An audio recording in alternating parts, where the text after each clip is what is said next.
안녕하세요. 반갑습니다. 같이 잠깐 기도드리겠습니다.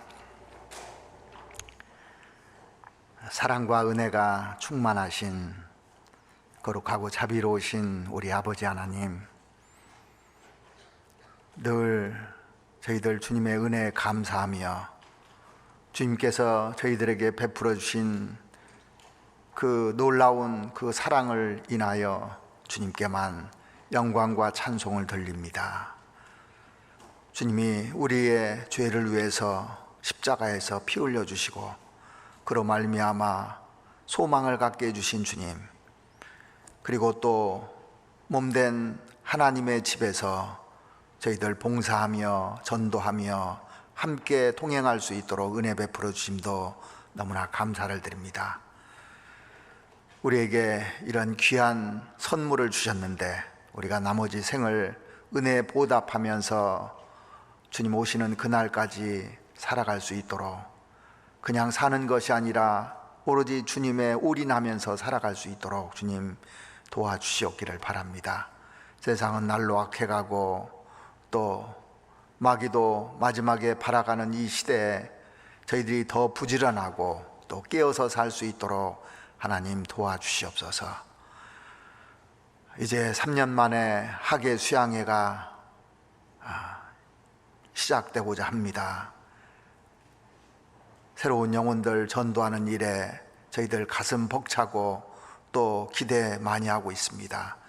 하나님께서 순적하게 이 모든 수양회가 진행될 수 있도록 도와주시옵고, 이번 수양회를 통해서 더 많이 봉사하고 또 은혜를 풍성하게 받을 수 있도록 주님 도와주시옵소서. 그리고 아직 구원받지 못한 가족을 비롯해서 지인들, 이번에 많은 분들 구원받을 수 있도록 하나님 저희들 사용해 주시옵기를 부탁드립니다. 저희들에게 남아있는 시간이 얼마 남지 않은 이 마지막 시대에 최선을 다해서 하루하루 충성되게 살아갈 수 있도록 도와주시옵고, 하나님의 집에서 어떻게 저희들이 살아갈지 늘 깨우쳐 주시옵기를 바랍니다. 오늘 모든 시종 주님이 함께 해주시고 도와주시옵소서. 우리의 영혼을 사랑하시는 우리 구주 예수 그리스도 이름으로 기도드렸습니다. 아멘. 성경 찾으시겠습니다. 디모데전서 3장을 보시겠습니다. 디모데전서 3장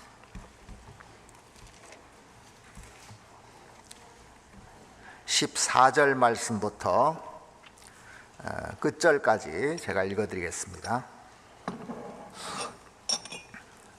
디모데전서 3장 14절 말씀부터 끝절까지 보시겠습니다. 내가 속히 내게 가기를 바라나 이것을 내게 쓰는 것은 만일 내가 지체하면 너로 하나님의 집에서 어떻게 행하여야 할 것을 알게 하려 함이니, 이 집은 살아계신 하나님의 교회요 진리의 기둥과 터이니라. 크도다 경건의 비밀이여 그렇지 않다 하는 이 없도다. 그는 육신으로 나타난 바 되시고 영으로 의롭다 하심을 입으시고 선사들에게 보이시고 만국에서 전파되시고 세상에서 믿은 바 되시고 영광 가운데서 올리우셨음이니라. 됐습니다.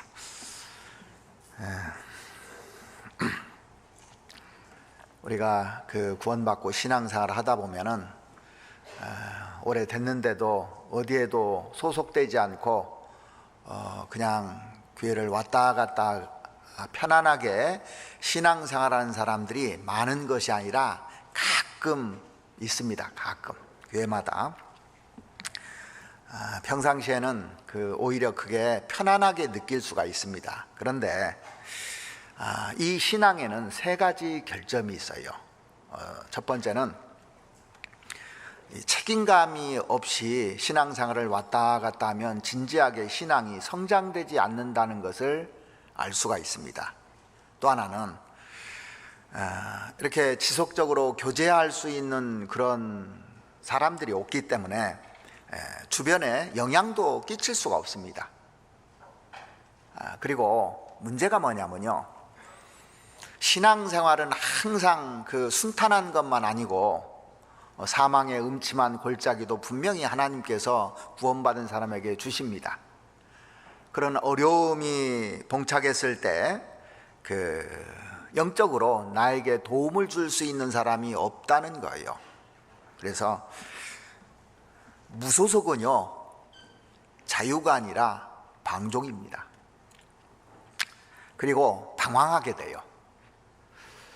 혹시 이 중에 신앙생활 하면서 방황하는 사람은 없는지 모르겠습니다. 주일날 말씀을 끝나면 찬양대 봉사하는 경우도 있고, 또 교회학교 봉사도 아침에도 하고, 또 나머지 끝나서 교사 모임도 하고, 또 여러 가지 이제 봉사들을 하고 있는데, 내가 식사하고 나면 갈 데가 없는 분들이 간혹 있거든요. 자, 그래서 이 세상에도 완전한 가정은 없습니다.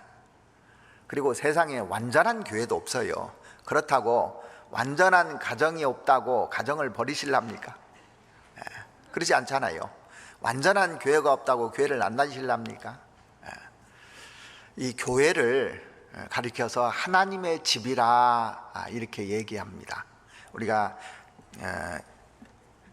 하나님의 집에서 오늘 본문에도 15절에 보시면, 만일 내가 지체하면 너로 하나님의 집에서 어떻게 행하여야 할 것을 알게 하려 함이니. 그런데 여기 보면 지체한다고 나와 있는데, 이 디모데전서는 바울 사도가 디모데에게 보낸 편지인데, 14절을 먼저 보시겠습니다.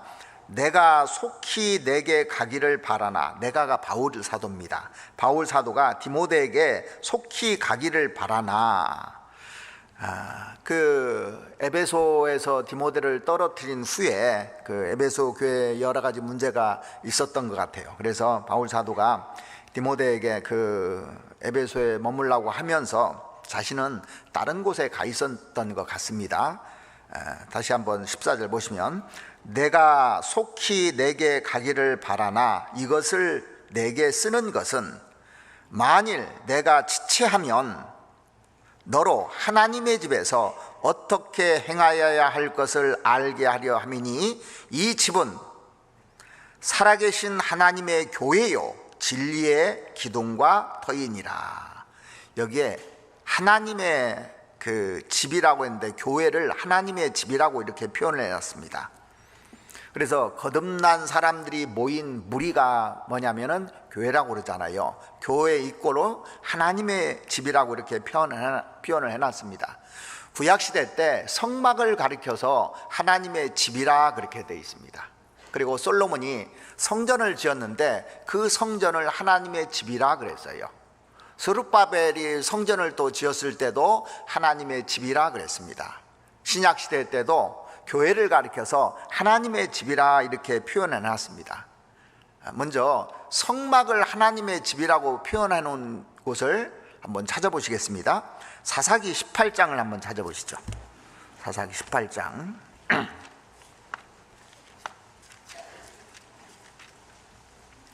18장 31절 말씀을 보시겠습니다.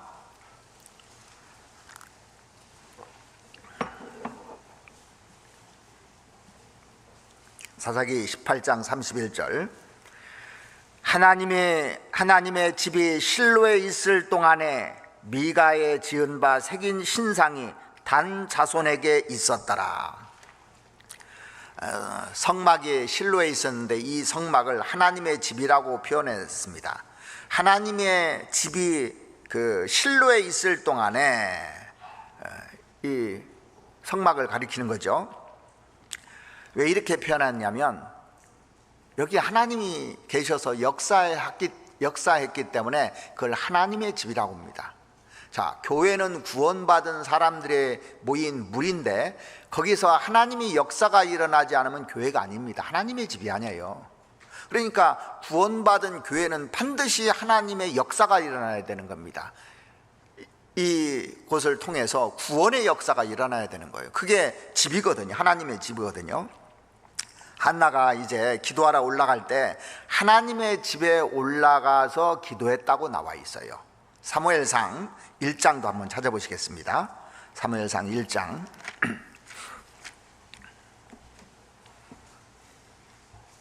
7절 말씀을 보시겠습니다.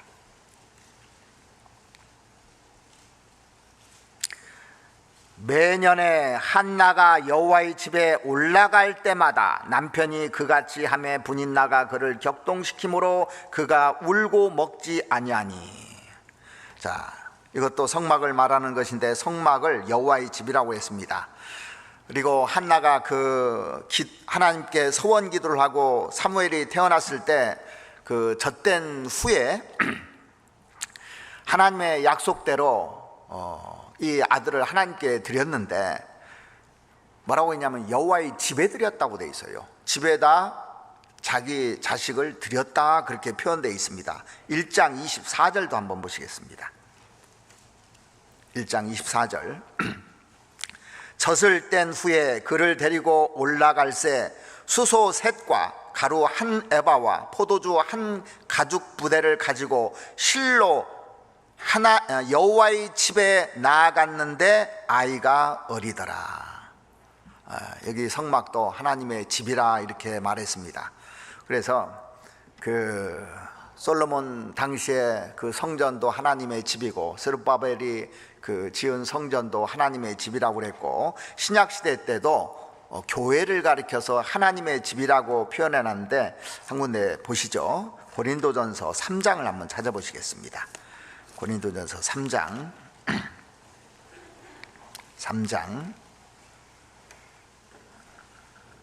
9절 말씀을 보시겠습니다.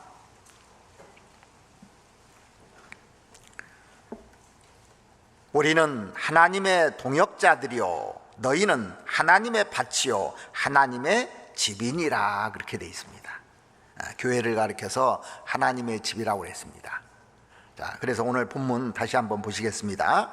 본문에 디모데전서 3장 15절 한번 보시죠.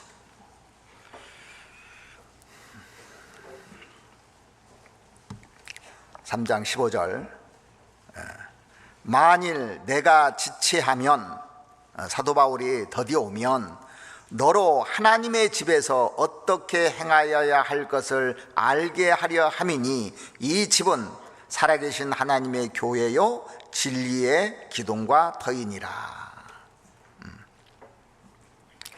거듭난 사람들이 그 모인 곳에 하나님이 반드시 역사를 하게 되어 있습니다. 그래서 그 이스라엘 백성들이요 하나님의 집에서 바르게 이렇게 살아갈 때는 거기에 많은 축복이 있었어요. 그런데 바르게 살지 못할 때는 어떻게 됩니까? 징계가 오잖아요. 자, 가정에서도 우리가 자녀들이 부모의 말을 안 들었을 때는 징계가 오죠. 그런데 잘 들었을 때는 축복이 옵니다. 집에서 그렇듯이. 그런데 남의 자식이 잘못했을 때 뭐 막대기 가지고 다니면서 때리려고 합니다. 합니까? 안 하잖아요. 그러죠. 남의 자식이라는 거예요. 그러니까 구원받은 사람에게 징계가 있다는 얘기가 아주 정상적인 얘기입니다. 징계가 없으면 사생자유 참 아들이 아니라는 게 맞아요. 다른 아들들이 도둑질하고 나쁜 짓 하면 때리는 게 아니라 신고해버려요. 우리 아들은 신고하는 것이 아니라 데려다가 훈계시키고 잘 되게끔 하고 하는 게 그 부모잖아요. 하나님도 마찬가지입니다. 우리가 그 신앙생활이라는 게 뭐냐면 교회 생활을 말하는 겁니다. 교회 생활. 교회에서 그 하나님이 그 가르치는 대로 잘하면 반드시 거기에는 축복이 따르게 돼 있습니다. 그래서 오늘 하나님의 집에서 어떻게 행할 것인지, 하나님의 집에서 행할 자세에 대해서 우리가 좀 다시 한번 인식하고 살았으면 좋겠습니다. 왜냐하면 물론 우리가 그동안에 신앙생활하면서 다 잘하시는 줄 알고 있습니다. 그런데 우리가 신앙생활하면서 내가 잘하는 것 같은데 다른 사람이 볼 때는 어떻게 해요? 잘 못하는 경우가 상당히 많아요. 자기 자신은 잘하는 것 같은데 다른 사람이 볼 때는 이게 잘 보이잖아요. 자기 자신은 잘 못 봅니다. 잘하는 줄 알아요. 그러니까 어떤 사람들은 교만한데도 교만한 줄 모르고, 잘난 척 하는데 잘난 척 하는 줄 모르고 살잖아요. 그러니까 계속 하는 거예요, 사람들이요. 그래서 우리가 나를 점검하고 또 점검하고 하는 것이 진짜 중요한 것 같아요. 신앙생활 하면 할수록 가장 중요한 게 뭔가 생각했더니 낮추는 거더라고요. 자꾸 어린아이가 되는 거예요. 다윗은 시편에서도 나는 젖된 어린아이라고 얘기를 쭉 하는데 진짜 실감이 돼요. 가면 갈수록 더 모르는 것 같아요. 옛날엔 좀 안다고 생각했는데 가면 갈수록 이게 아는 게 아니구나. 그래서 구원받은 사람은 에베소 성경에 보면 하나님의 권속이라고 그랬잖아요. 권속, 가족이라는 뜻입니다. 그래서 우리가 신앙생활하는데 가장 중요한 것이 뭐냐면 이 교회 생활하는데 남으로 생각하는 경우가 많아요. 그런데 가족입니다. 가족이라는 개념을 갖고 난 다음에는 대하는 게 틀려져요. 제가 이 가족이라는 것, 권속이라는 것을 많이 들었거든요. 에베소 2장 19절에 우리는 하나님의 권속이라고 생각했는데 그냥 그렇게 들었는데 이걸 10년 전인가 이게 깨달아졌어요. 이게 가족이구나. 그러니까 사람 대하는 게 틀리더라고요. 자, 보세요. 제 가족이 있습니다. 가족이 있으면 가족한테는 잘해요, 못해요? 잘해요. 허물이 있어도 덮어줍니까, 안 덮어줍니까? 덮어줘요. 그리고 위로도 해주고 격려도 해주고 용기도 주고 부족한 거 있으면 채워주려고 그러고 남한테 안 좋은 것을 얘기 안 하려고 그러고 그러죠. 내 자식을 비난하고 다니는 부모는 별로 없을 겁니다. 사실은요. 내 아내를 비난하는 사람도 별로 없을 거예요. 밖에 가서. 그러니까 가족이면 그렇게 하지 않아요. 그러니까 우리가 형제자매들 간에 누구를 비난하고 또 한다는 것은 가족이라는 개념이 안 서 있는 거예요. 그래서 이거 하나만 깨달아도 행복해집니다. 사랑하게 되고 진짜 성경을 이렇게 늘 보지만은 내가 깨닫고 이 마음속에 자리 잡고 있느냐 그냥 글로 알고 있느냐 이건 천지차이입니다. 가면 갈수록 그러니까 성경을 하나 붙잡으면요, 요즘은 성경 하나를 붙잡으면 2주도 가고 한 달도 가고 그러더라고요. 그걸 계속 생각하다 보면 이거 내가 깨달은 것이 아닌데 이걸 이렇게 실천해야 되는데. 그래서 우리가 이제 하나님의 집에서 어떻게 행해야 될 것인지 많은 말씀을 하면 다 까먹으니까 오늘 3가지만 좀 간략하게 줄여서 좀 핵심적인 것만 좀 말씀을 드리려고 합니다. 첫 번째, 이 하나님의 집에서는 가장 중요한 것이요, 순종과 복종의 자세입니다. 이게 가장 기본이에요. 자, 집에서 자식은요, 부모에게 순종하고 복종하는 것이 최고예요.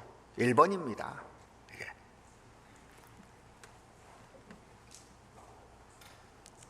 왕궁에는 왕이 있어요. 거기에 질서라는 게 있습니다. 그렇죠? 왕이 있으면 신하의 그 질서가 있지 않습니까? 그래서 합당한 예절과 합당한 자세로 생활하지 않으면 왕궁에서 쫓겨납니다. 자, 하나님의 집에는 누가 계시냐면 왕이 계십니다. 그리스도가. 만왕의 왕이 계십니다. 머리로 계시는 겁니다. 그래서 여기 보시면 15절 끝에 보면 이 집은 살아계신 하나님의 교회요 진리의 기둥과 터이니라 그랬습니다. 사람 집에도요 위아래 질서가 있어요. 부모가 있고 또 자식이 있고 그 상하 관계, 그 질서라는 것이 있습니다. 자, 아내하고 남편과도 질서가 있어요. 부모와 자식 간에 다 이렇게 질서가 있는 겁니다. 그래서 그 만물 위에 교회가 있다 그랬어요. 성경에 보면. 그러니까 이 그 에베소 성경이나 골로새서 성경에 보면은 아내들아 남편들아 자녀들아 아비들아 또 종도라 상전들아 이런 얘기가 계속 나옵니다. 근데 에베소 성경은 교회를 얘기하는 성경이에요. 그러니까 가정을 통해서 교회가 뭔지를 가르쳐 주려고 하는 것이 에베소 성경입니다, 사실은요.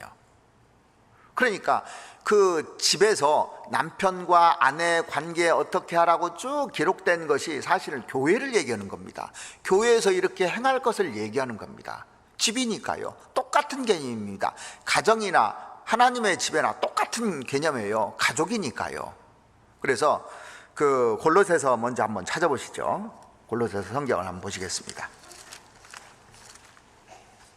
3장 제가 18절부터 읽어드리겠습니다. 여기에서 어떤 단어에 이제 집중해서 여러분들이 보시냐면 복종하라, 순종하라 이런 단어가 나올 텐데 누구한테 얘기하는지도 잘 한번 살펴보시면서 성경을 보시기 바랍니다. 아내들아 남편에게 복종하라. 복종하라 한번 나오죠. 이는 주 안에서 마땅하니라. 남편들아 아내를 사랑하며 괴롭게 하지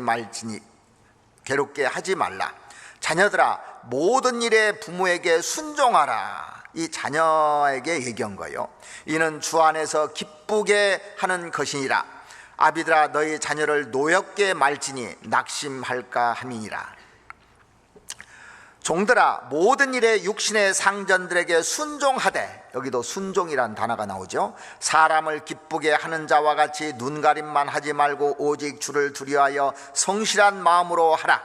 무슨 일을 하든지 마음을 다하여 주께 하듯 하고 사람에게 하듯 하지 말라. 이는 유업의 상을 주께 받을 줄 알미니 너희는 주 그리스도를 섬기느니라. 자, 여기까지만 보시죠. 이 뒤에 이제 그 4장에도 보면 4장 1절 잠깐 보시겠습니다. 상전들아 의와 공평을 종들에게 베풀지니 너희에게도 하늘의 상전이 계심을 알지어다. 여기 보면 중요한 관계들을 다 엮어놨어요. 아내들아 남편들아 이 중요한 관계예요. 그러죠?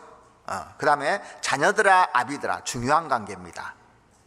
네, 종들아 상전들아 그 직장에서는 가장 중요한 관계예요. 이게 항상 순서가 이렇게 돼 있어요.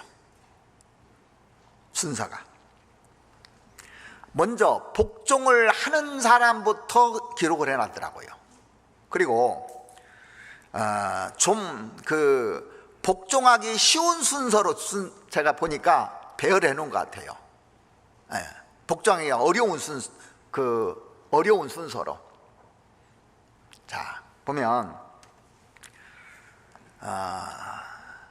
이 종이 상전에게 복종하는 것은요 당연하다고 생각을 해요. 그렇죠? 직장에서 위에 상사에게 복종하는 건 당연하다고 생각합니다. 그리고 이 자식이 부모에게 순종하는 것도 그래도 당연하다고, 상사만은 못해도 당연하다고 생각하죠. 그런데 문제는 말입니다. 아내가 남편에게 순종하는 것은 당연하다고 생각하고 하지 않고 동등한 관계 속에서 그냥 넘어가려고 하는 경우가 많아요. 잘 순종이 안 되는 관계예요, 사실은요. 제일. 그렇기 때문에 하나님께서 아내부터 써놨더라고요. 아내들아, 그 다음에 남편들아 이렇게 해놨습니다. 이건 뭐냐면 아내는 머리고 남편이 머리고 아내가 몸이라고 성경에 기록되어 있지 않습니까? 그러니까 개념을 딱 심어주는 거예요. 하나님이요. 위아래 개념을 심어주는 겁니다. 한 단계 위다 이 얘기예요. 자녀하고 그 부모하고 한 단계 위가 부모잖아요. 절대 자녀가 그 부모를 위로 올라갈 수 없죠. 한 단계 위라는 겁니다. 상전이 종보다 한 단계 위라는 것을 늘 이렇게 가르쳐 주는 겁니다. 그러니까 이것만 잘 개념을 갖고 있으면 가정생활에서도 문제가 없고, 직장생활에서도 문제가 없고, 교회생활에서도 문제가 없어요. 사실은요. 만물 위에 교회가 있다고 되어 있습니다. 교회의 머리가 주님이라고 우리는 다 알고 있습니다. 그래서 주님께 복종하고 순종하는 것은 당연한 거예요. 사실은요. 이 말씀에 순종하고 복종하는 것이 너무너무 당연한 겁니다. 이 말씀이 하나님이시잖아요. 그런데 이 기본적인 자세를 갖지 못하면 신앙생활이 성장을 절대 못하게 되어 있습니다. 이게 제일 중요한 것 같아요. 자, 에베소 성경 한번 찾아보시겠습니다. 1장 22절 말씀부터 보시겠습니다.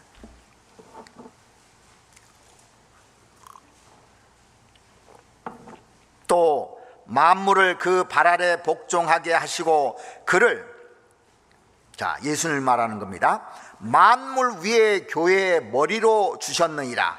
교회는 그의 몸이니 만물 안에서 만물을 충만케 하시는 자의 충만이니라. 이 말씀에서 예수님을 만물 위에 교회의 머리로 주셨느니라 그랬습니다. 그러니까 만물 위에 뭐가 있어요? 교회가 있는 거예요. 세상에서 가장 높여놓은 것이 교회입니다. 교회보다 더 높은 게 뭐 있을까요? 교회보다 더 높은 게 주의 말씀이라고 돼 있어요. 주의 말씀이 제일 높은 거예요. 그러니까 이 말씀 아래로 하나님도 내려오셨어요.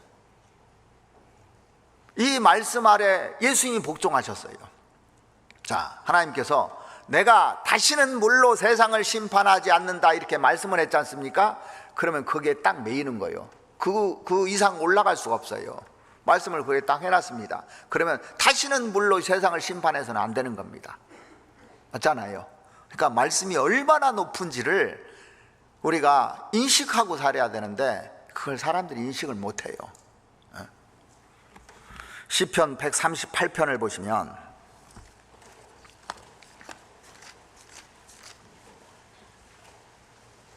시편 138편 2절 말씀을 보시겠습니다.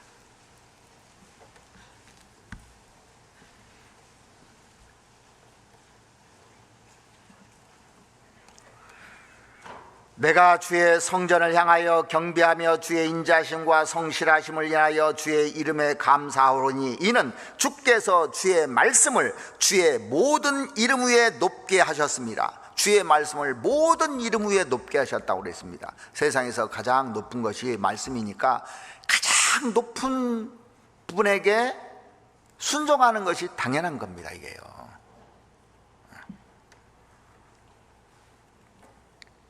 사회도 가정도 만물 그 위에 있는 것이 아닙니다. 그죠? 근데 교회만은 만물 위에 있다고 되어 있어요. 그러니까 구원받은 사람을 가장 높여 놓은 거예요. 교회를 만물 위에 놨으니까. 주님이 그 피를 흘려서 값주고 우리를 샀습니다. 값주고 가장 귀하게 생각하는 거예요. 주님 보실 때 해와 달과 별 어떤 것보다도요 가장 높이 올려놨어요. 우리를요. 그러니까 가장 귀중한 겁니다. 교회는 그의 몸이니 그랬잖아요. 우리가 몸입니다. 그래서 교회는 그의 몸이니 만물 안에서 만물을 충만케 하시는 자의 충만이니라 그랬습니다. 교회를 얼마나 사랑했는지를 고린도전서를 읽고 깨달았어요. 고린도 교회가 문제 진짜 많은 교회죠. 얼마나 문제가 많아요. 문제를 다 집대성해 놓은 것 같아요. 그런데 그럼에도 불구하고 하나님이 그 교회에 같이 계셨잖아요. 그러니까 그 문제들을 하나씩 하나씩 다 풉니다. 결국에는요. 그래서 고린도 후서에는 교회가 뭔지를 알려주는 거예요. 그리스도인이 뭔지를 알려주는 성경이 고린도 후서입니다. 왜? 고린도 교회는 교회가 뭔지를 모르는 겁니다. 하나님의 집이 뭔지를 모르는 거예요. 그러니까 들이받는 겁니다. 사도 바울을 얼마나 들이받았습니까? 사도도 아니라고 하고 먹고 살기 위해서 한다고 하고. 그러니까 교회는 구원받은 그리스도인이 누구냐? 성령을 소유한 사람이다. 그리스도의 향기다. 2장에는. 3장에는 그리스도의 편지다. 4장에는 그리스도를 질그릇에 보화를 가진 사람이 그리스도다. 십자가를 지는 사람이다. 용사다. 계속 그리스도인이 누군지를 쭉 설명해 주는 겁니다. 그 고린도 후서 성경은요. 그래서 만약 가정에서 아내가 남편에게 순종할 줄 모른다면 근본적으로 문제가 있는 겁니다. 사실은요. 자식이 부모에게 순종할 줄 모른다면 근본적으로 문제가 있는 거예요. 사회생활하면서도 상전에게 종이 순종하지 않고 들이받는다면 근본적으로 문제가 있는 거예요. 아무리 능력이 뛰어나고 일을 잘해도요, 문제가 있는 거예요. 교회도 마찬가지입니다. 아무리 자기가 재능이 많고 봉사를 많이 하고 해도 말씀에 순종하지 않으면 이게 심각한 문제가 있는 겁니다. 그래서 하나님의 집에서 1번이 뭐냐면 순종하고 복종하는 겁니다. 말씀에. 이거를 꼭 가지고 가야만이 신앙이 성장될 수 있고 하나님이 성경을 보여주고 깨닫고 기쁨을 주고 행복하게 만들어주는 거예요. 다 아시는 얘기입니다. 몰라서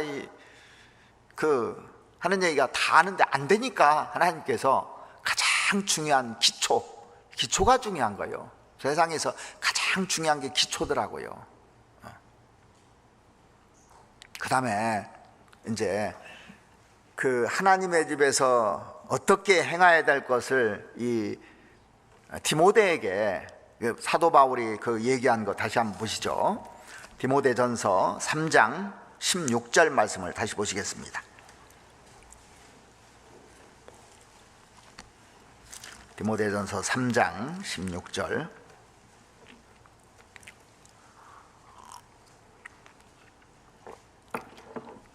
크도다 경건의 비밀이여 그렇지 않다 하느니 없도다. 그는 육신으로 나타난 바 되시고 영으로 의롭다 하심을 입으시고 천사들에게 보이시고 만국에서 전파되시고 세상에서 믿은 바 되시고 영광 가운데서 올리우셨음이니라. 크도다 경건의 비밀이여 그렇게 되어 있습니다.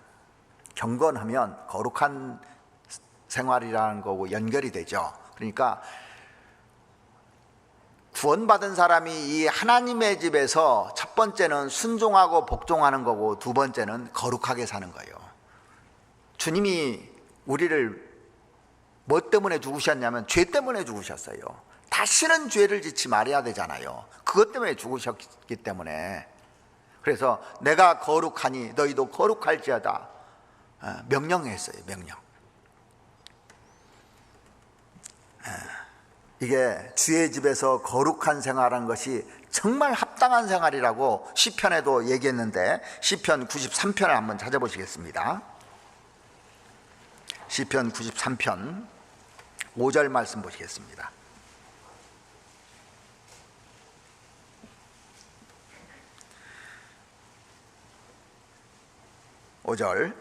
여호와여 주의 증거하심이 확실하고 거룩함이 주의 집에 합당하여 영구하리이다. 거룩한 생활이 주의 집에 합당하다는 거예요.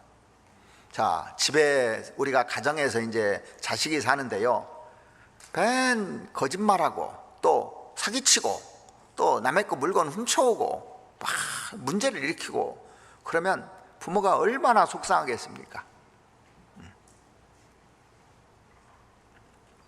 자, 여기 보시면 여호와여 주의 증거하심이 확실하고, 이 주의 증거하신 말씀이 1.1억도 안 떨어지는 확실한 말씀이잖아요.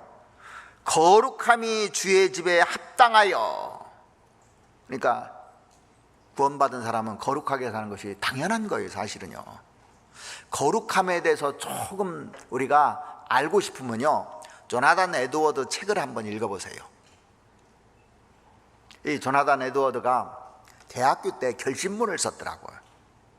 결심문을 딱 써서 이 생활하는데요, 얼마나 그 거룩하게 살았는지 그거 보면 그냥 그 내 모양이 쪼그라들어요, 완전히. 아직 멀었구나 이게. 그래서 조나단 에드워드가 뭐 설교를 유창하게 한 것도 아닌데요, 원고를 갖다가 써놓고 읽는답니다. 근데 사람들이 다 감동하고 울고 또 변하고 그런다는 거예요. 왜 그러냐면 그 사람의 생애를 알거든, 그 사람의 삶을 알거든요. 그 말이 진심이거든요. 그러니까 사람이 진짜 거룩하게 살면요, 함부로 못해요. 예수님이 거룩한 분이니까 함부로 못하는 겁니다. 우리 형제자매들 중에서도요, 진짜 거룩한 모습으로 살아가는 사람들 함부로 못합니다. 이게요. 그래서 우리가 거룩한 생활을 하려면은 내가 가지고 있는 이 죄성 이런 것들을 떠나 보내야 돼요. 자, 이사야서 52장을 한번 보시겠습니다. 이사야서 52장 52장 11절 말씀 보시겠습니다.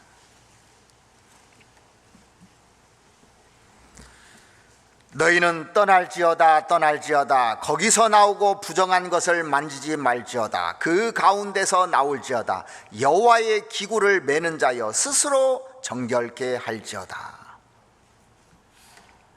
하나님의 집에서 행해야 될 기본 자세가 순종과 복종인 반면 거룩함이 합당하다. 거룩한 생활이.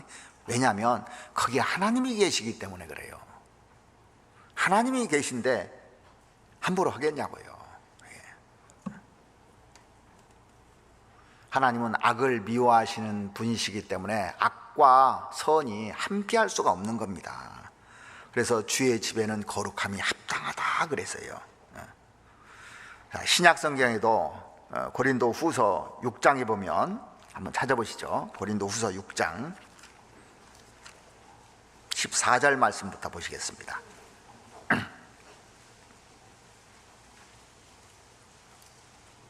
고린도후서 6장 14절 너희는 믿지 않는 자와 멍에를 같이 하지 말라. 의와 불법이 어찌 함께하며 빛과 어둠이 어찌 사귀며 그리스도와 벨리알이 어찌 조화되며 믿는 자와 믿지 않는 자가 어찌 상관하며 하나님의 성전과 우상이 어찌 일치가 되리요. 우리는 살아계신 하나님의 성전이라. 이와 같이 하나님께서 가라사대 내가 너희 가운데 거하며 두루 행하여 나는 저희 하나님이 되고 저희는 나의 백성이 되리라 하셨느니라. 그러니까 하나님이 우리 가운데 거하고 계셔요. 두루 다니면서 보고 계시다는 걸 알아야 돼요. 이게. 자, 사람이 혼자 있을 때 죄를 짓습니다. 성도들하고 같이 있을 때 죄를 못 져요. 그러죠? 그러니까 혼자 있는 게 가장 위험한 거예요. 혼자 있으면. 항상 같이 있어야. 근데 하나님이 나와 항상 같이 있는 거예요, 사실은요. 이걸 인식하는 사람하고 그러지 못한 사람하고는 천지 차이가 됩니다. 요셉이 애굽의 보디발의 집에 팔려가서 그 보디발의 아내가 유혹할 때 왜 그걸 거절했냐면 거룩하게 살고 싶은 거예요. 하나님이 함께 하셨다는 걸 아는 겁니다. 함께 하시니까 보고 계신 거예요. 보고 계시는 겁니다. 근데 그걸 인식 못하면 죄를 지게 돼, 사람이요. 자, 17절 보시겠습니다. 그러므로 주께서 말씀하시기를 너희는 저희 중에서 나와서 따로 있고 부정한 것을 만지지 말라. 내가 너희를 영접하여 너에게 아버지가 되고 너희는 내게 자녀가 되리라. 전능하신 주의 말씀이라 하셨느니라. 그런즉 사랑하는 자들아, 이 약속을 가진 우리가 하나님을 두려워하는 가운데서 거룩함을 온전히 이루어 육과 영의 온갖 더러운 것에서 자신을 깨끗게 하자. 자신을 깨끗게 하자 그랬습니다. 이 더러운 것에서. 깨끗해야 하는 것은 말씀으로 깨끗하게 하는 겁니다. 물로 씻어 말씀으로 깨끗하게 하는 거거든요. 레위기 14장에 보면 이스라엘 백성들이 이제 가나안 땅에 들어갔을 때 집에 돌에 색점이 바라면 결국 빼버리는 일이 있었잖아요. 색점이 딱 바라면 빼버리고 어떻게 되냐면 이 거룩하지 못하면요 다른 돌로 채운다고 돼 있어요. 하나님이 그걸 다 보고 계시는 겁니다. 부정한 것을 계속하면 하나님이 심판이 내려오게 돼 있어요. 왜 심판이 내려오냐? 하나님 다 보셨기 때문에 그래요. 이게 보시고 빼는 겁니다. 레위기 14장 한번 찾아보시겠습니다. 레위기 14장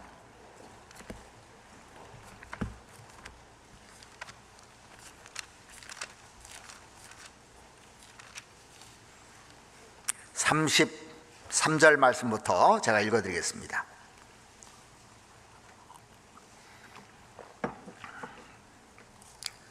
여호와께서 모세와 아론에게 일러 가라사대 내가 내게 기업으로 주는 가나안 땅에 너희가 이른 때 내가 너희 기업의 땅에서 어느 집에 문둥병 색점이 바라게 하거든 그 집 주인은 제사장에게 와서 고하기를 무릇 색점이 집에 생겼다 할 것이요 제사장은 그 색점을 보러 가기 전에 그 가장 진물의 부정을 면케 하기 위하여 명하여 그 집을 비게 한 후에 들어가서 그 집을 볼지니 그 색점을 볼 때 그 집 벽에 푸르거나 붉은 무늬의 색점이 있어 벽보다 우묵하면 제사장은 그 집 문으로 나와 그 집을 7일 동안 폐쇄하였다가 7일 만에 또 와서 살펴볼 것이요 그 색점이 벽에 펴졌으면 그는 명하여 색점 있는 돌을 빼어 성박 부정한 곳에 버리게 하고 또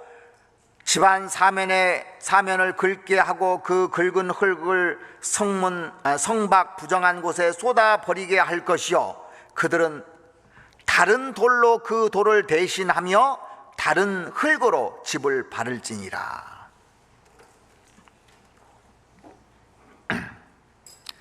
이것은 돌로 된 돌집인데 그 예수님이 모퉁이 돌이라고 그렇게 표현되어 있잖아요. 그래서 구원받은 사람은 산돌로서 예수님과 딱 연결되어 있는 겁니다. 그런데 색점이 바라면 7일 동안 이렇게 살펴보라고 그랬습니다. 7일 후에도 이게 색점이 없어지지 않고 쫙 퍼져 있다면 조처해서 그 색점에 생긴 돌을 빼어버리고 다른 돌로 채워놓으라고 그랬습니다. 교회 안에도 항상 이런 일들이 있어 왔어요. 그동안에요. 색점은 뭘 말하는 겁니까? 죄를 말하는 거예요. 그래서 죄가 들어와서 계속 가지고 있지 않습니까? 그러면 퍼지게끔 돼 있어요. 죄는 가지고 있으면 이렇게 퍼지게 돼 있습니다. 빨리 조처를 취하지 않지 않습니까? 그러면은 하나님이 살아계시기 때문에 하나님이 반드시 드러내게 돼 있어요. 기회를 주는 겁니다. 시간을. 자, 우리가 한 사람이 넘어졌다고 했을 때 순간에 넘어지는 게 아닙니다. 절대요. 그게 시간이 지난 거예요. 드러났을 때는요 시간이 많이 지난 겁니다. 그러지 않으면 그냥 당장 뽑는 하나님이 아닙니다. 왔는데 살펴보라고 했잖아요. 쭉 지났는데 계속 퍼져요. 그래서 교회 안에 보면은 도덕적인 죄, 신앙적인 죄 이렇게 들어오면 빼버립니다. 빼서 다른 돌로 채운다고 돼 있습니다. 그래서 하나님이 불꽃 같은 눈으로 우리를 다 지켜보고 계시는 겁니다. 왜? 교회가 깨끗해야 역사를 하니까. 깨끗하지 않으면 역사를 안 씁니다. 이는 물로 씻어 말씀으로 깨끗게 하사. 그래서 말씀으로 이제 씻으려는데 죄를 그대로 가지고 있으면 그 사람을 통해서 역사를 않고 신앙이 절대 성장되지 않는 겁니다. 그래서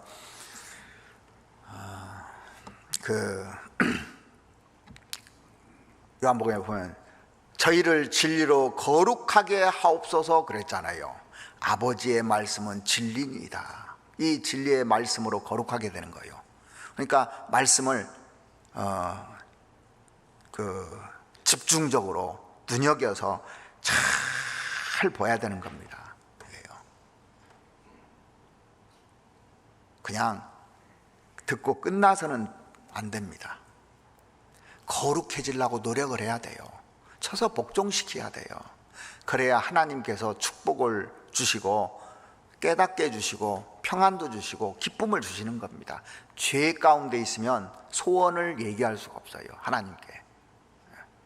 자, 그리고 가장 중요한 것이 또 하나가 뭐냐면 하나님의 집에서 어떻게 행해야 되느냐면, 제일 중요한 것이요, 가정에서 제일 중요한 게 뭔지 아십니까? 결혼하면 무슨 단어가 떠올라요? 결혼, 무슨 단어가 떠올립니까? 사랑이 떠오르죠. 그러죠? 자, 가정하면 사랑이 넘치는 가정은 행복하고, 비판이 넘치는 가정은 불행하고, 교회, 사랑이 생각나요. 교회하면 하나님은 사랑이시라 그랬잖아요. 사랑이 있다. 교회하면 비판이 떠오른다면 이건 심각한 교회입니다. 교회 오면 누구 비판하고 문제 제기하고 뭐가 문제고 하면 그 교회는 지금 문제가 있는 거예요. 사랑이 떠올라요. 우리 교회 가면 사랑이 넘치고, 모임에 가도 사랑이 넘치고. 그래서 사랑하는 마음이 있어야 되는 겁니다. 구원받았을 때 하나님을 얼마나 사랑했습니까? 그리고 구원받은 한 사람 한 사람이 전부 다 천사처럼 보이지 않으셨습니까? 그렇게 보였죠. 그래서 신랑 신부가 둘이 못 보면 못 살 것 같이 계속 간절한 마음이 있잖아요. 간절한 마음. 근데 그게 계속되면 좋은데 이게 식었을 때 문제입니다. 이게 식었을 때. 식으면 자꾸 문제점이 보여요. 자, 결혼이라는 것은 내 배를 채우려고 하는 겁니까? 상대방 배를 채우려고 결혼하는 겁니까? 자, 아담이 독차하는 것이 좋지 못해서 하와를 보냈는데 돕는 배필로 보낸다고 그랬어요. 그렇죠? 그러니까 결혼의 목적이 돕는 거예요. 돕는다는 것은 약한 것을 도와주는 거예요. 그게 결혼하는 겁니다. 성경의 목적이 정확하게 나와 있어요. 돕는 배필이에요. 돕는 배필의 반대가 뭡니까? 바라는 배필이에요. 자, 결혼은 형제 자매들 보면요, 얼굴은 어떻게 생겨야 되고, 또 키는 어때야 되고, 나이는 어때야 되고, 가만히 들어보면 전부 다 바라는 것밖에 없어요. 그래가지고 언제 결혼하실랍니까? 노총각 노처녀들. 그래서요, 내가 상대방이 부족한 걸 채워주고, 내가 있는 장점이 있고 상대방이 부족한 것이 있으면 내가 그걸 채워줄 수 있으면 되는 거예요. 그러니까 결혼한 거 보면 거의 다 반대로 만나더라고요. 대부분 보면. 맞죠? 그래야 행복한 거예요. 내가 없는 것이 있으면 좋게 보이죠. 자기가 있는 거 상대방도 있으면 그거 가지고 싸워요. 서로 잘났네, 내가 크네 막 이러거든요. 그래서 이 신앙도요, 제일 문제가 뭐냐면 사랑이 식어지면서 문제가 되는 거예요. 에베소 교회가 잘한 것이 얼마나 많은지 모릅니다. 그런데 딱 책망한 것이 있어요. 이것 때문에 이 에베소 교회가 문제가 있다고 하나님이 쭉 지적을 하잖아요. 계시록 2장 1절 한번 찾아보시죠. 계시록 2장. 이 사랑이 식으면요, 나중에 신앙생활의 실격자로 변해버립니다. 2장 1절.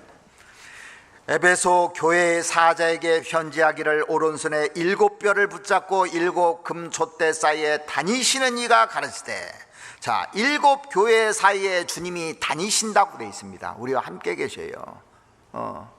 이곳에도 주님이 계시고 다니고 계시잖아요. 2절 보시면 내가 내 행위와 수고와 내 인내를 알고.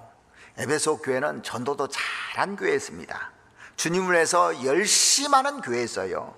그래서 주님께서 내 행위와 수고와 인내를 안다 그랬습니다. 자, 많은 핍박이 있었는데 그 핍박도 잘 견딘 교회입니다. 훌륭한 교회죠.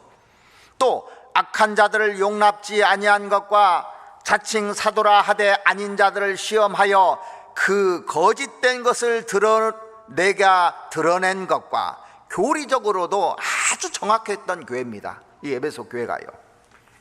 3절 또 내가 참고 내 이름을 위하여 견디고 게으르지 아니한 것을 아노라. 정말 모범적인 교회잖아요.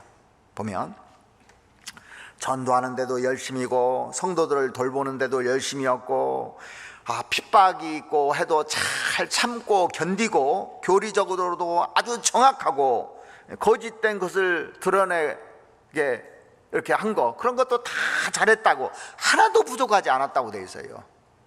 너무너무 잘했다고 그랬습니다. 그런데 4절에 보시면 그러나 너를 책망할 것이 있나니 너의 처음 사랑을 버렸느니라. 처음에 이 에베소 교회가 열렬하게 주님을 사랑했었는데 이 처음 사랑을 버렸다 그랬습니다. 사랑이 처음과 끝이거든요. 그런데 처음 사랑을 버렸다는 겁니다. 가정생활에서도요, 아무리 남편이요 돈도 잘 벌어다 주고 다 잘해요, 일도 잘하고 집안일도 잘 도와주고, 그런데 다 잘하는데요 마음이 없어 아내에게. 그러면 아내가 행복해 할까요 안 할까요? 좋아할까요? 다른 거 다 싫어도 마음 달라고 할 거예요. 그죠? 나 사랑해 달라고 할 거예요. 그래서 내 아들아 내 마음을 주며, 잠언에 보면 나오잖아요. 내 아들아 내 마음을 달라고 그랬어요. 마음 달라고 그랬지 그런 것보다 더 중요한 게 마음입니다. 열심보다 더 중요한 것이요, 하나님을 사랑하는 마음이 있어야 돼요. 이 하나님을 사랑하는 마음이 있는 사람을 하나님이 사용하요. 그거 하나만 있으면 다른 거 다 필요 없다고 되어 있어요. 베드로가 예수님 부인했죠. 베드로 수제자로서 보통 사람이 아닙니다. 열정 그거 못 따라가요. 어떻게 따라갑니까? 어느 제자가 베드로를 따라갑니까? 수제자입니다. 대단한 사람이에요. 그런데 3번이나 부인했어요. 예수님을 저주하면서 맹세하기까지. 그런데 베드로에게 딱 한 가지 물어봤어요. 요한복음 21장에 보면 베드로 다시 생선을 구워주고 이렇게 불러서 얘기하면서 내가 나를 사랑하느냐 이거 물어봤잖아요. 내가 너를 사랑해. 3번이나 그것만 물어봤어요. 예, 제가 주를 사랑하는 줄 주께서 아시나이다. 고개 떨구고 얘기했을 거예요. 그러죠? 고개 빳빳이 쳐가지고 눈 똑바로 쳐다보면서 예수님 쳐다보면서 말 못했을 거예요. 자기 죄를 알잖아. 진짜 그건 내가 사랑합니다. 이제는 편치 않을 겁니다. 예수님 뭐라고 하세요? 됐다는 거예요. 됐다고. 더 이상 물은 게 하나도 없습니다. 그래서 진정으로 하나님을 사랑하는 마음이 있어야 돼요. 이 사랑이 원동력입니다.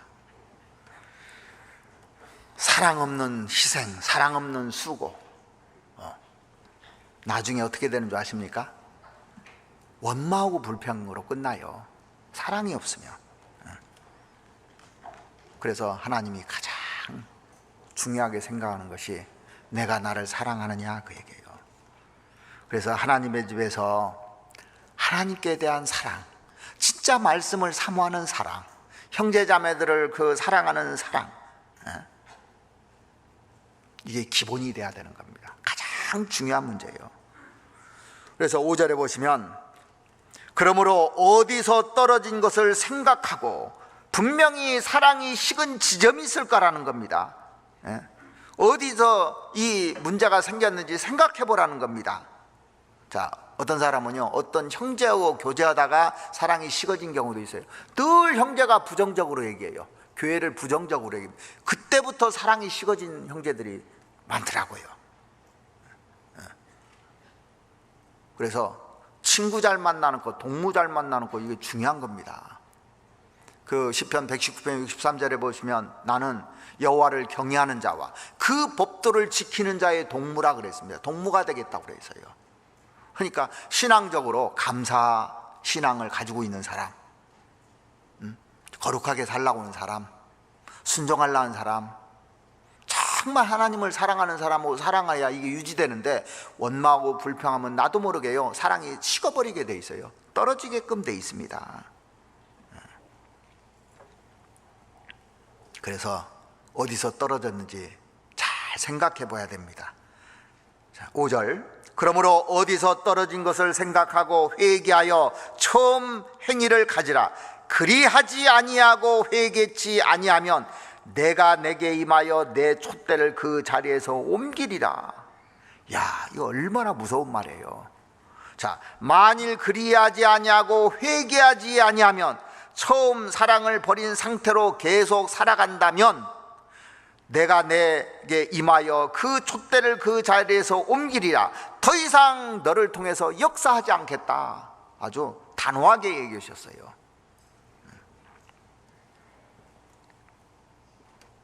자, 그래서 사랑 가운데서 수고하고 희생하는 것이지, 그게 근본적으로 없는 상태에서 하면은 꼭 문제를 일으킵니다.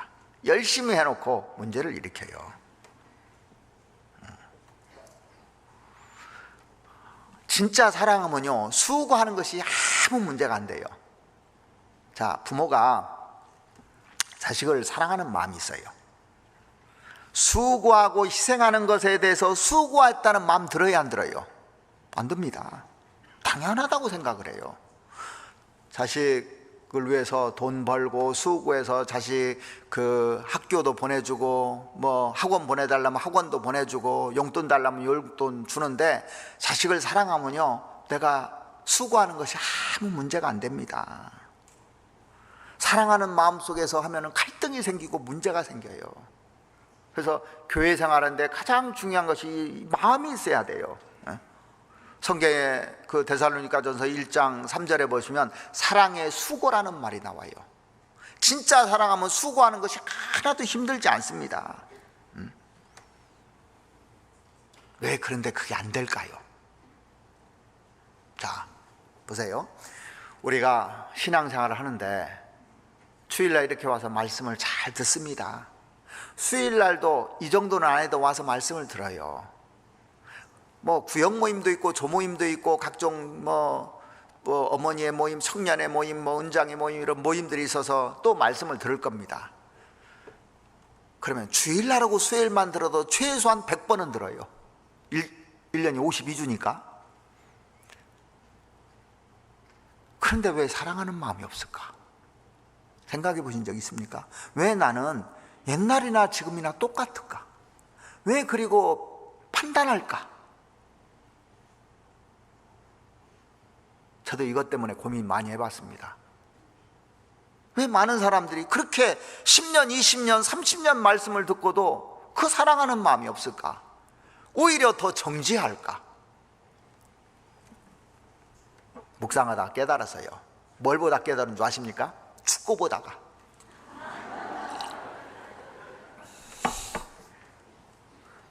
옛날에 손흥민이 축구하는 거 한번 봤는데 축구하다 깨달았어요. 보다가. 이제 축구나 야구를 그 사람들이 많이 보잖아요. 근데 다 보십시오. 야구장에 가서, 축구장에 가서 관람석에 앉아서 그걸 봐요.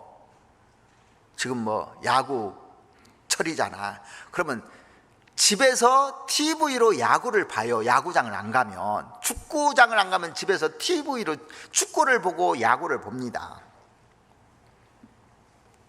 근데 그 사람들은 전부 다 선수들이에요, 구경꾼들이에요? 구경꾼이에요. 다 구경하고 있는 겁니다. 그러니까 축구를 보는 사람은요, 자기 편의 승패만 관심이 있어요. 우리 팀에서 몇 골을 넣느냐, 뭐 야구를 보면 우리 팀에 뭐 안타를 치냐 홈런을 치냐, 여기만 관심이 있어요. 여기에. 자, 선수가 잘하잖아요. 팍 박수 칩니다. 선수가 못하면 으이구 하면서 이제 또 막 성질을 내기도 하고 바보같이 이래요.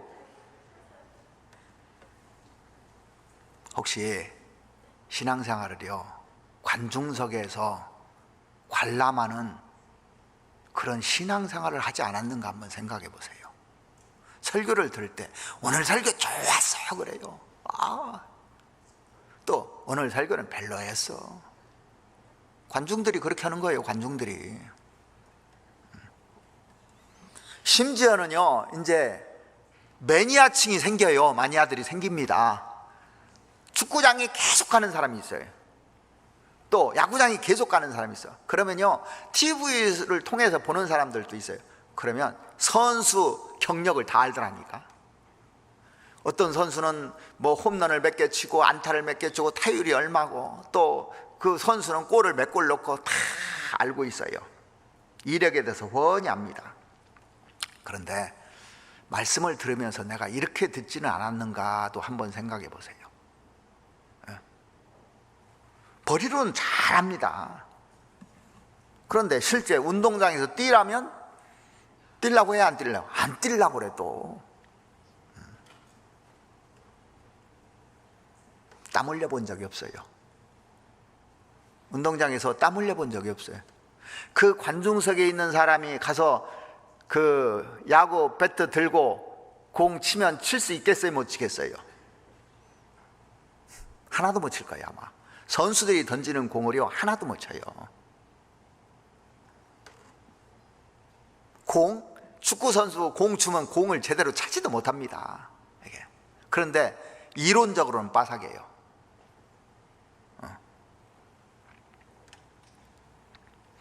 데살로니가전서 1장을 한번 보시겠습니다. 1장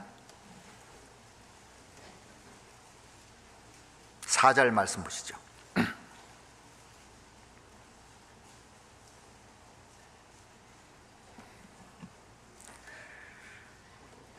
하나님의 사랑하심을 받은 형제들아, 너희를 택하심을 아노라. 이는 우리 복음이 말로만 너에게 이른 것이 아니라 오직 능력과 성령과 큰 확신으로 된 것이니, 우리가 너희 가운데서 너희를 위하여 어떠한 사람이 된 것은 너희의 아는 바와 같으니라. 사도 바울은 말로만 일한 것이 아니라 복음을 전하기 위해서 실제로 많은 환난과 핍박을 받았던 겁니다. 데살로니가 교회를 주님이 칭찬하신 이유도 데살로니가 교회 성도들이 주님을 본받는 자 되었고 또 본을 보여줬던 거예요. 실제로 행동으로 옮긴 겁니다.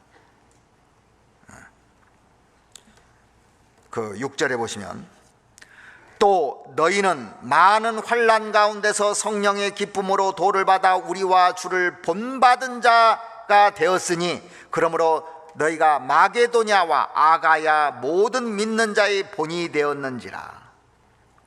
그래서 신앙생활은 말로 하는 것이 아니라 본이 되는 신앙을 하나님 원하는 겁니다. 본이 되는 신앙을.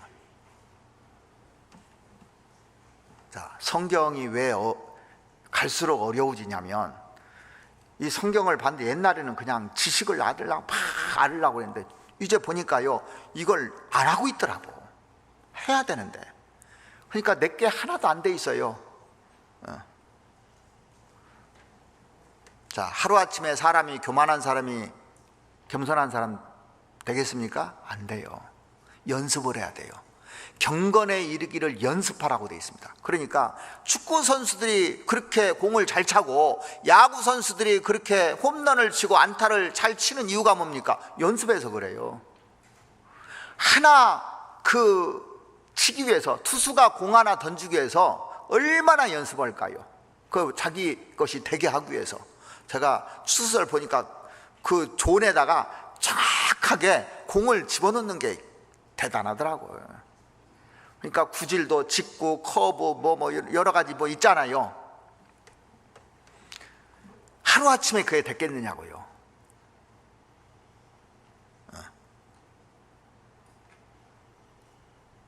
옛날에 한석봉하고 한석봉 어머니가 있었는데, 야, 한석봉이 글을 배워가지고 와서 이제 글을 자랑하는데, 야, 불 끄고 한번 해보자. 나는 떡을 쓸 테니까 너는 글을 써봐라.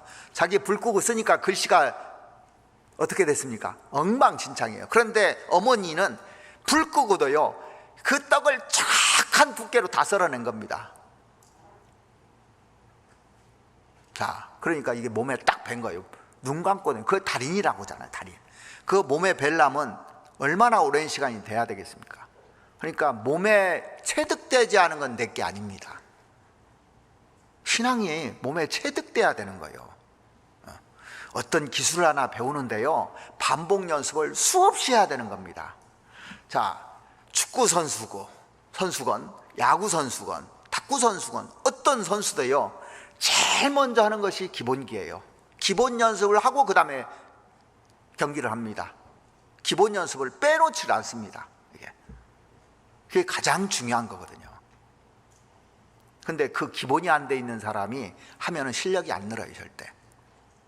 자, 우리가 이제 뭐 탁구를 친다고 해보십시오. 동네에서 10년, 20년 쳐도요, 초등학교, 중학교 때 선수 생활하는 사람 절대 못 이기게 돼 있어요. 이길 수가 없어요. 왜? 처음에는 잘 치는 것 같은데 이게 제대로 기본기를 안 배워서 올라가다가 수평으로 갑니다. 수평으로. 안 올라가요, 실력이요. 조금 올라갔다 수평으로 가는데, 기본기를 잘 갖춰놓은 사람은 조금씩 계속 올라가요. 이걸 못 따라잡아요, 나중에는요. 그래서 신앙생활의 기본기가 뭐냐면 순종입니다. 기본이 뭐냐면 거룩하여 하나님이 능력을 줘요. 거룩하여 능력을 주는 겁니다. 그 다음에 사랑하는 마음이 있어야 하나님이 다 부어주는 겁니다. 이게요. 이 기본이 안 돼 있으면 아무리 노력을 해도 안 되니까, 이제 같이 신앙생활 하는데 어떤 사람은 쭉 올라가는데 어떤 사람은 이제 안 올라가져요. 그러면 어떻게 하는 줄 아십니까? 요령을 피워요. 그 다음부터는요. 요령이 뭐냐면 압으로 한다든가 윗선을 댄다든가 뭐 다른 방법을 쓰는 겁니다. 돈을 쓴다든가. 세상에서도 그러잖아요. 그러니까 우리가 하나하나 익히려고 생각해야 돼요. 하나하나. 기술 하나 익히듯이 기본적인 것을 하나하나 익혀야 되는 겁니다. 자, 교회에서 합력해서 뭘 하자 그러잖아요. 뭐 수양회도 있고 뭐 봉사도 있고 합력해서. 왜 합력이 안 되는 줄 아십니까? 사랑하는 마음이 없어서 그래요. 우리가 잘 아시는 로마서 8장 28절 한번 찾아보시죠. 로마서 8장 28절.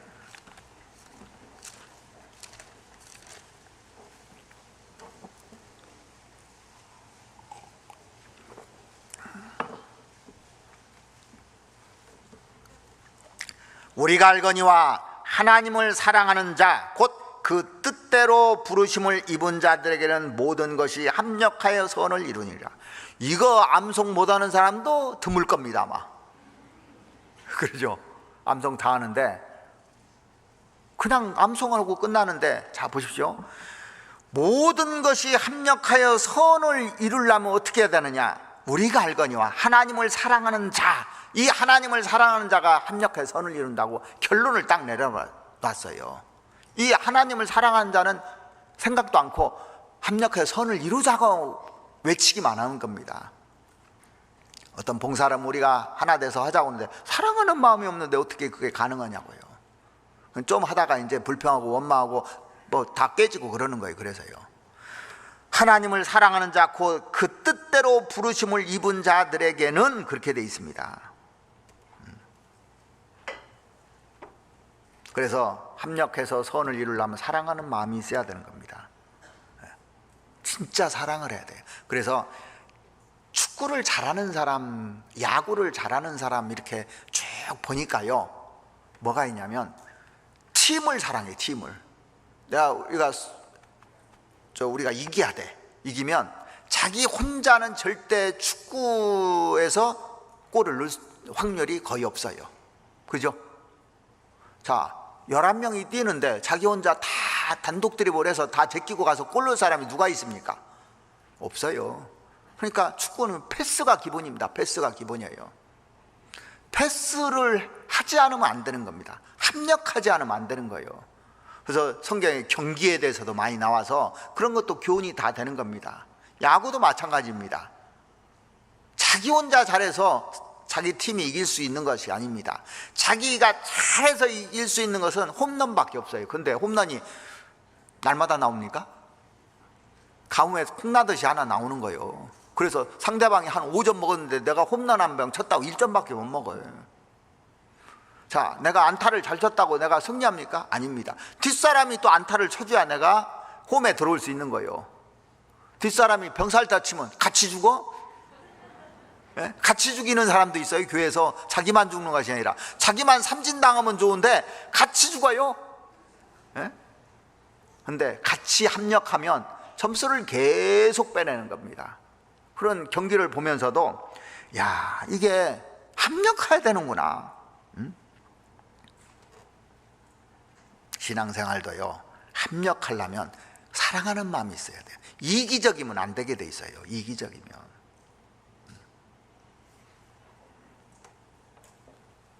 신앙생활 하는데 관중석에서 앉아서 보는 신앙생활을 해서는 안 되는 겁니다. 이게.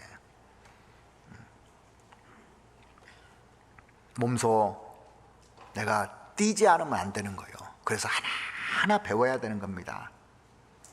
성경에 수고한 것에 대해서 쭉 나오잖아요. 수고, 사랑의 수고. 자, 수고하는데 사랑하는 마음을 가지고 수고를 해야 되는 거예요. 그래서 이 로마서 16장에 보면 수고한 사람의 이름이 나오죠. 주 안에서 수고한 그 두르베나와 두르보사에게 문안하라 그랬어요. 수고했다고 돼 있어요. 그러면서 너희를 위하여 많이 수고한 마리아에게 문안하라 그랬어요. 또 버시에게는 뭐라고 하냐, 많이 수고하고 사랑하는 버시에게 문안하라. 사랑하는이 딱 붙어 있더라고요. 얼마나 사랑했으면 사랑하는 자를 딱 붙여줬을까요? 그러니까 강도가 다 틀려요. 수고한 사람, 많이 수고한 사람, 많이 수고하고 사랑하는 벗이 나와요. 그런데 그보다 더한 사람이 있어요. 누굴까요? 브리스길라와 아굴라. 그는 이 복음을 해서 목이라도 내놨다고. 목 내놨으면 얼마나 사랑하는 거예요. 이건 보통 사랑이 아닙니다. 그래서 하나님께서 그걸 다 기록해 놓은 이유가 뭘까요? 다 보시고 있다는 거예요. 자, 축구 감독이 딱 봤는데 선수가 죽으라고 뛰는 선수가 있어. 그 다음에 그냥 평균적으로 뛰는 선수가 있어. 또 어슬렁어슬렁 돌아다니는 선수가 있어. 감독 눈에 다 보입니다. 우리나라 옛날에 그 박지성이 그 영국에서 최고 가는 구단에 있었는데 감독이 제일 좋아하는 선수랍니다. 지금까지도요. 왜냐하면 그렇게 부지런하게 뛰어다니면서 굳은 일 다 하고 그렇게 열심히 하는 선수를 보지를 못했다는 거예요. 한국 사람이 부지런한 민족이잖아요. 그래서 성공한 거예요. 이름도 없는 사람이요. 감독의 눈에 보이듯이 하나님 눈에 우리 일거수일투족이 다 보이는 겁니다. 수고해야만 상을 받아요. 관중석에 있는 관중은 돈을 내고 봅니다. 그렇죠? 선수는 돈을 받아요. 이게 틀려요. 그러니까 여러분들이요, 말씀만 듣고 이렇게 가잖아요. 상 하나도 없어요. 사실은요. 그렇게 하면 내가 수고해야 돼. 수고한 데는 상이 돌아오게 되어 있습니다. 손으로 고생해야 된다는 얘기예요. 손 숫자잖아요. 손으로 고생하는 일을 해야 돼요. 수양에 가서도 손으로 고생해야 상이 있지, 그냥 다 숨어 돌아다니고 하면 안 되는 겁니다. 다 각자 자기 일이 있어야 돼요. 편안하게 에어컨 밑에서 말씀만 듣는 게 아닙니다. 이번 수양회는요. 그렇죠? 그런데 이 사랑이 어디서 나오느냐? 사랑이 나와야 할 거 아닙니까? 그죠? 그게 제일 중요한 거예요. 사랑의 원천이 있어요. 자, 성경 디모데전서 1장을 찾아보시겠습니다. 디모데전서 1장 3절 말씀 보시겠습니다.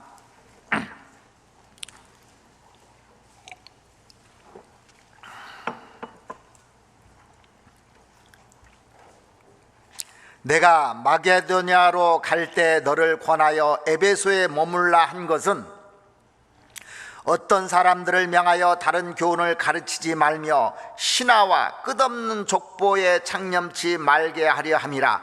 이런 것은 믿음 안에 있는 하나님의 경륜을 이론보다 도리어 변론을 내는 것이라. 이런 것들은 말장난만 한다는 거예요.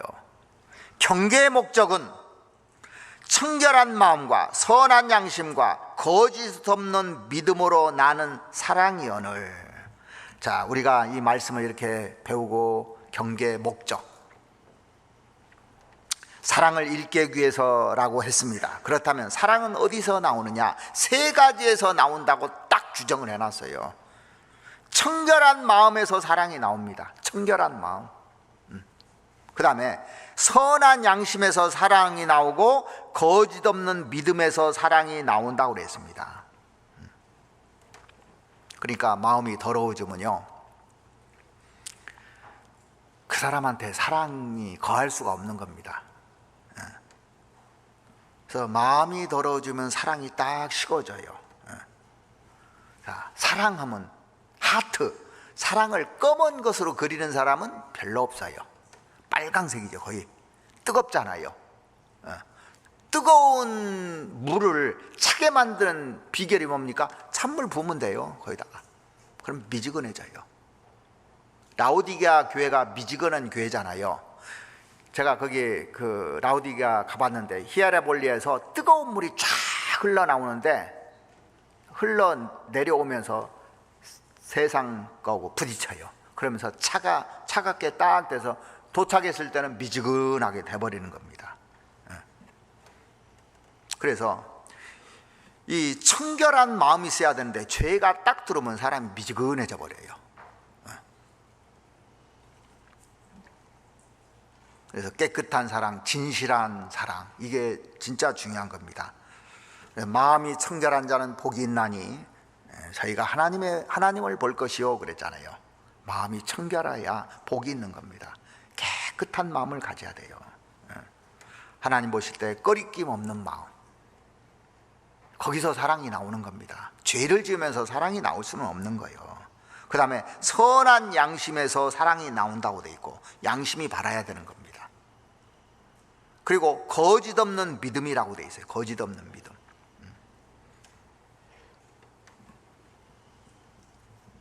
그래서 이것을 계속 한번 묵상해 보십시오. 내가 정말 청결한 그런 양심을, 청결한 마음을 가지고 있는지, 선한 양심을 가지고 있는지, 거짓 없는 믿음을 가지고 있는지. 여기서 사랑 나온다고 했으니까.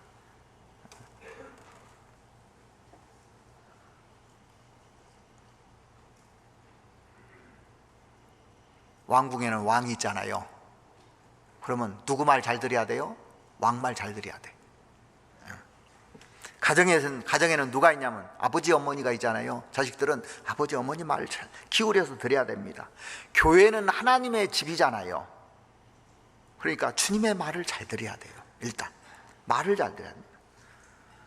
우주 만물을 창조하시고 나를 구원해 주신 주입니다. 이 말씀을 소홀히 해서는 안 돼요. 사람이 왜 말이 안 들리는 줄 아십니까? 사람들이 교제하는데 말이 안 들리는 경우 있죠. 어떤 사람 말은 들리는데 어떤 사람 말은 안 들리는 경우가 있어요. 왜 그런 줄 아십니까? 안 높여서 그래요. 높이야 말이 들리는 겁니다. 보십시오. 북한의 김정은 말, 거기에 참석한 사람들 말 잘 들을까요, 안 들을까요? 잘 들을 겁니다. 왜? 말 안 듣다가 졸면 죽어 그랬는데 졸았어요. 그럼 죽으니까 말 잘 들 거예요. 네. 로마 시대 때 네로 황제의 말 잘 들을 거예요. 높으니까, 자기보다 왜? 그 사람 말 안 듣면 내가 죽으니까. 자, 우리 교회 청년들은 그러지 않겠지만 세상에 그 청년들 보면요, 연예인들 좋아하잖아요. 연예인이, 자기가 좋아하는 연예인이 자기한테 와서 한마디 해주면 그 말 기억하겠어요, 안 하겠어요? 평생 안 잊어먹을 거요? 자기가 존경했기 때문에 안 잊어먹는 거예요. 자기가 존경하지 않으면 말이 들어오지 않아요. 그러니까 같은 그 친구들이라든지 같은 나이라든지 밑에가 얘기하면 잘 안 들어. 사람들이 무시해버리니까 그래요. 안 들어오는 거예요. 남편이 아내를 무시하지 않습니까? 아내 말이 안 들어와. 잔소리로 들려. 그럴 거 아닙니까? 자식이 부모를 무시해요. 잔소리로 들려요. 하나님을 무시해버립니다. 그러면 또 그 얘기하네 그래요. 잔소리 들리는 겁니다. 높여야 되는 거예요. 그래서 신앙에서 가장 중요한 것이 내가 낮아야 됩니다. 낮고 낮아야 다른 사람 말이 귀를 기울여서 들어요. 자기가 높다고 하는 사람은 다른 사람 얘기하면 그 얘기 듣지도 않고 자기 얘기하려고 바쁘잖아요. 이미 높아져 있다는 얘기입니다, 사실은요.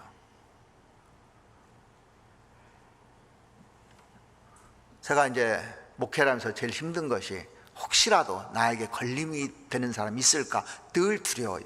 걸림이 되면 말씀이 안 들어오거든. 예? 존경을 받아야 말씀이 들어오거든요.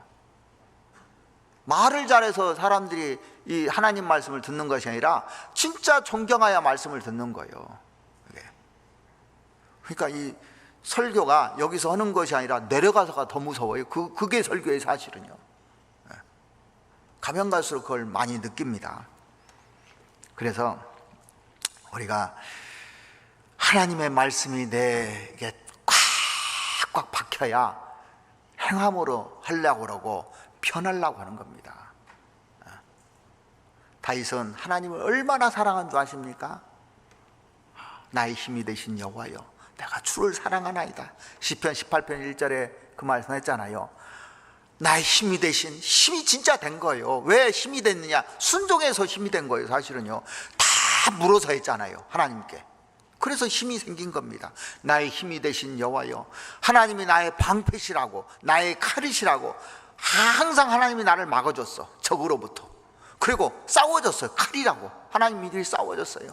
그러니까 이 장군이거든. 사실 장수거든요. 이 보통 사람이 아닙니다. 힘으로, 능력으로 우리하고 비교도 안 된 사람입니다. 사자하고 곰하고 싸운 사람이에요, 이게. 그런데 약한 거예요. 하나님이 나의 방패가 되고 나의 칼이 되셔가지고 내가 이렇게 존재하고 있다고. 그래서 나의 힘이 되신 여호와여, 내가 주를 사랑하나이다. 그러니까 다윗의 소원이 뭔 줄 아십니까? 하나님의 집에, 여호와의 집에 거하는 거였어요. 하나님과 함께 있는 거. 시편 27편 한번 보시겠습니다.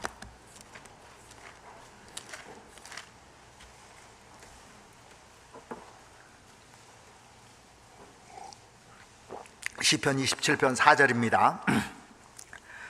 내가 여호와께 청하였던 한 가지 일, 곧 그것을 구하리니 곧 나로 내 생전에 여호와의 집에 거하며 여호와의 아름다움을 앙망하며 그 전에서 사모하게 하실 것이라. 여호와의 아름다움을 앙망한다고 돼 있어요. 얼마나 사랑하면. 그러니까 말이 잘 들었죠, 하나님 말이. 그 집에서 사모하게 하실 것이라. 진짜 사모하는 마음이 있는 겁니다. 우리가 하나님을 얼마나 사모하고 얼마나 앙망하는지 한번 보십시오. 8절에 보시면 26장 8절이요. 26장 8절. 여호와여, 내가 주의 계신 집과 주의 영광이 거하는 곳을 사랑하오니. 그러니까 하나님이 있는 곳, 하나님이 역사하시는 곳, 하나님과 함께하는 곳, 이 교회를, 하나님의 집을 누구보다 사랑한 사람이 다윗이라는 것을 알 수가 있습니다. 여기에 뿌리를 내리고 살았던 거예요, 다윗이요. 그래서 진짜 내가 신앙생활을 하면서 얼마나 주를 그렇게 사랑할까. 시편 92편에 보면 여호와의 집에 심겨졌으며 그렇게 돼 있잖아요. 하나님이 여호와의 집에서 심겨놨거든요, 우리를. 자, 그래서 우리가 구원받고 나서 그냥 왔다 갔다 하는 신앙이 아니고, 무소속이 돼서는 안 되고, 특별히 소속을 분명히 하고 사랑하는 마음이 있어야 돼요. 그리고 교회가 하나님의 집이고 같은 식구입니다. 제가 그 서두에도 말씀드렸는데 10년 전에요, 형제자매들이 내 가족이라는 생각을 들고 나서는 사람 대하는 게 다 틀려져 버렸어요. 저도 이제 딸이 둘 있는데 내가 사랑해요. 진짜 사랑해요. 그렇게 대하니까 문제될 게 하나도 없더라고. 내 딸처럼 대하니까. 중매를 해도 내 딸처럼 중매해야 되고, 누구를 대해도 그렇게 대해야 되고, 그러니까 다 이쁜 거예요. 문제되는 게 별로 없는 겁니다. 사랑하는 마음이 들어오니까 성경이 다르게 보여요. 그러니까 행복한 겁니다. 그리고 이 말씀이 그 다음부터 깊게 들어옵니다. 이게 하나님이 나를 이렇게 사랑했구나, 나를 이처럼 사랑하는구나. 그런데 그 교회 주님이 신부고, 아니 신랑이고 우리가 신부잖아요. 솔로몬과 술람 여인에 대해서 아가서도 설명했듯이 신부를 이렇게 보니까 믿음의 여인들이 전부 다 아름다웠더라고. 보니까 아브라함의 아내 사라 얼마나 아름다웠냐면 애굽 왕이 탐냈어요. 그랄 왕이 탐냈어요. 그죠? 거기도 여자들 많았을 거 아닙니까? 그렇게 탐냈어요. 이삭의 아내 리브가 얼마나 이뻤어요. 야곱, 라헬 얼마나 이뻤습니까? 그러니까 보니까 전부 다 아름다웠더라고요. 그러면 하와가 얼마나 이뻤을까? 진짜 이뻤을 거예요. 거기도요. 그래서 우리 청년들이 예쁜 자매들 얻으라 그런 얘기가 아니라 하나님이 신부를 이렇게 본다는 얘기가 가장 아름답게 보신다는 겁니다. 우리를 그렇게 아름답게 보셔요. 진짜로요. 그거 보니까 하나님이 나를 이렇게 보시는구나. 신랑이 그 신부를 아름답게 보듯이 하나님이 나를 이렇게 아름답게 보는 거예요. 그런데 나는 어떻게 하나님을 대우합니까? 함부로 하면 안 되잖아요. 진짜 예수님만큼 아름다운 분이 또 없잖아요. 진선미를 다 갖춘 분입니다. 겉으로 보기에는 초라하게 보였어요. 이사야서 53장에 나와 있는 것처럼. 그런데 안에는 보화가 있잖아요. 성막 보십시오.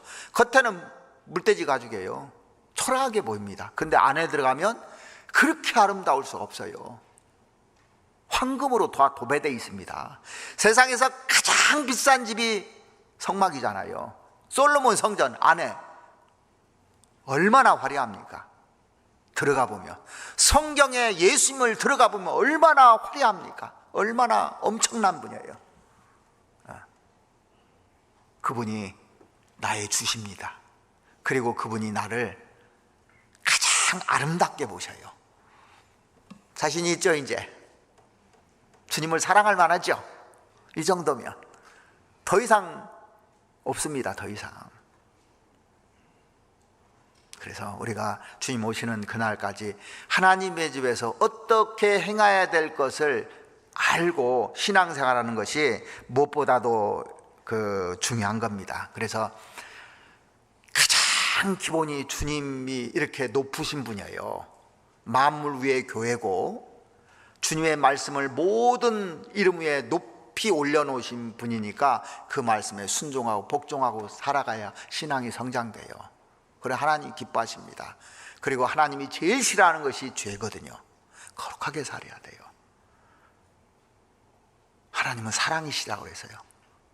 그러니까 우리도 그 사랑을 가지고 우리 형제자매들 대하고 다른 사람을 대하고 주님을 그런 마음으로 섬기다가 주님 앞에 가야 될 겁니다. 그래서 이 사도 바울이 디모데에게 내가 지금 따라서 가지 못하는데 여호와의 집에서 어떻게 행해야 될 것을 권고해 주셨는데 오늘 우리에게 그런 귀한 권고를 하나님이 주셨다 생각합니다. 같이 기도드리겠습니다.